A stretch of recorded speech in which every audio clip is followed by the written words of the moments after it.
ularda fisq va fasodni yoyishadi, bir-birlarini qonini to'kadi. Ularni yaratib nima qilasan?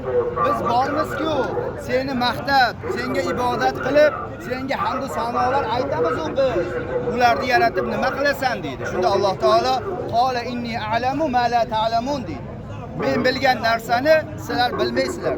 Shunda farishtalar jim bo'lib qoladi va Alloh taoloning bu insonlarni yaratishligidan bir hikmati bor ekan.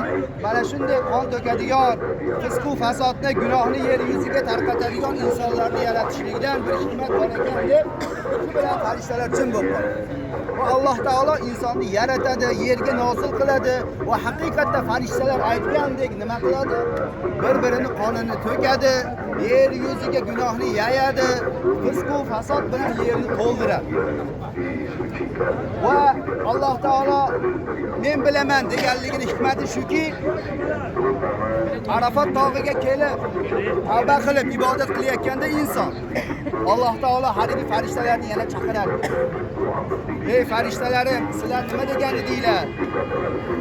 Yaratma degani deylar. Qaranglarchi, mana bu Arafatda turgan bandalarim nima qilyapti ekan deb haligi bandalarni Arafatda ibodat qilib tavba qilayotgan bandalarni farishtalarga ko'rsatadi. Ka'badagi emas, Ka'badagi ibodat qilayotganlarni emas, Arafatdagilarni ko'rsatadi. Shunda farishtalar aytishar ekanki, ya Robbi, bular senga tavba qilyapti, bular pushaymon bo'lyapti, qilgan gunohlarni hammasiga pushaymon bo'lib, tavbalar qilib, nima hojatlarni sendan so'rayapti derkan. Shunda Alloh taolo aytgani bu. Men bilgan narsani bilmaysizlar. Ular gunoh qilgani bilan, qon to'kkani bilan tavbaga qaytadi, pushaymon bo'lishadi.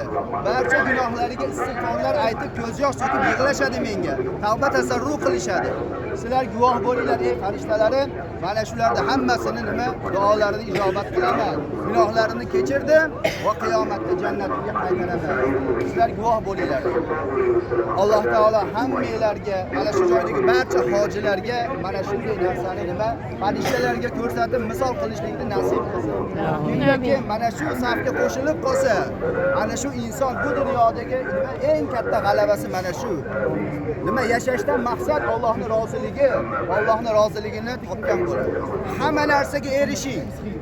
Ammo Allohning roziligiga erisha olmasangiz, siz nima mag'lub bo'lgan insonlardan bo'lasiz. Alloh saqlasin, Alloh hammamizga g'alaba ato qilgan bo'lsin. Duo qilaylik. Ya Robbi, shu joyga tavba qilgani, o'zingga roziligingni topgani keldik. O'zingning roziligingni bergin. Amin. Misol qilib ko'rsatadiganlarning qatoriga bizlarni qo'shib qo'ygin.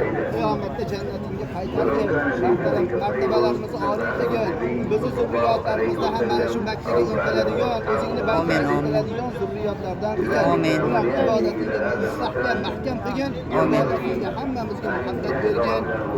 Hayotimizni, kelajak hayotimizni fayzli, barakotli, savoblarga to'la qilgin. Allohumma salli va sallim va barik alayhi. Qur'on deganlar bor ekan, daryo, oftob, quyosh, shuning uchun shu yerda bag'ishlaymizda. Bundan keyin boradiganlar bo'lsa, borib duolar, tavbalar qilib Qur'onlar shunday ekanmizmi? Uka, meni qizim xotim qilgan Robiya qiz. Meni bitta opamlar nima qilishgan? Ota-onalarimizga bag'ishlaymiz. Bola bilan bag'ishlaymiz. Meni bitta opam.